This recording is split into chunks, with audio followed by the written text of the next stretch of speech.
How far do you agree with interpretation 2 about popular attitudes towards the October Revolution? Explain your answer using both interpretations and your knowledge of the historical context. Up to 4 marks of the total for this question will be awarded for spelling, punctuation, grammar and use of specialist terminology. 20 marks. Here's the mark scheme for this question, which you can find out about in more detail in our overview video. But we do know that 16 marks here are awarded for AO4, which is your analysis and evaluation of interpretations. Now remember that the question's asking you how far you agree, so you need to give your reasoning, give a statement, and then explain it. So taking evidence from the interpretation and explaining how that supports your view. Developing this with contextual knowledge, statements which link what you've said back to the question and demonstrate the relevance of what you've said, is how you show that you can be analytical. The final 4 marks are awarded for your spelling, punctuation and grammar. Here are the bottom 2 bands for this question. You might notice that we're seeing words like straightforward, little analysis, and not specific or not relevant. This might mean that you've maybe made statements to say, I agree with this interpretation, I don't agree with this interpretation, but you haven't really explained it in enough detail. Maybe you've only focused on interpretation 2, and really you need to be looking at both to make a justified opinion. You might need to bring in more of your contextual knowledge, or maybe the contextual knowledge that you have used is a bit too general to support what you've said. It might also mean that you've given statements, but you haven't really linked it back to the question. Remember that the question has asked us to focus on a particular topic, so try and make sure that you're keeping a really tight focus.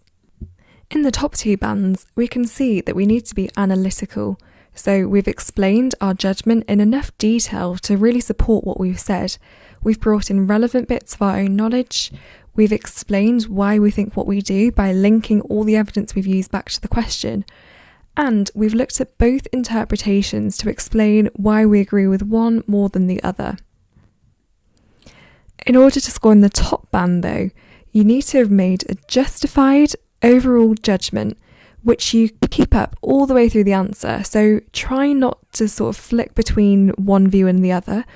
Being consistent and being really clear on what you think is a great way to show the examiner that you're confident and that you are really convinced of your opinion and therefore score in the top band.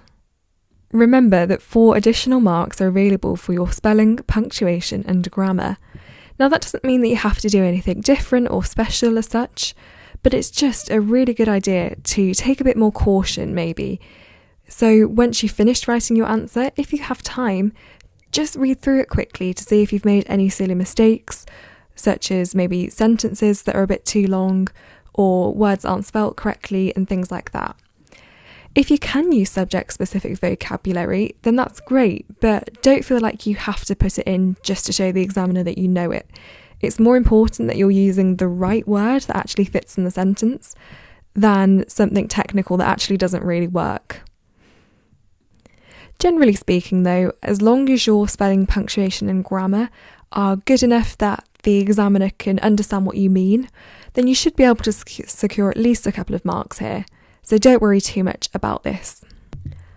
Whether you chose to agree with interpretation 2 or not, there are lots of different points you could have made here. So as long as what you say is relevant and correct, the examiner will award you the marks. But let's take a look at an example.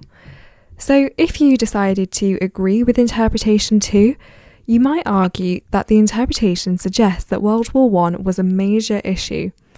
This is a good opportunity then to bring in your own knowledge.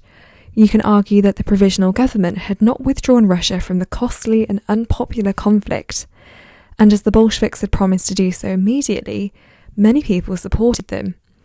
There you can see we've made a judgment, we've brought in our own knowledge to explain it, and then we've made a final comment which links all of it together and shows a really nicely developed point.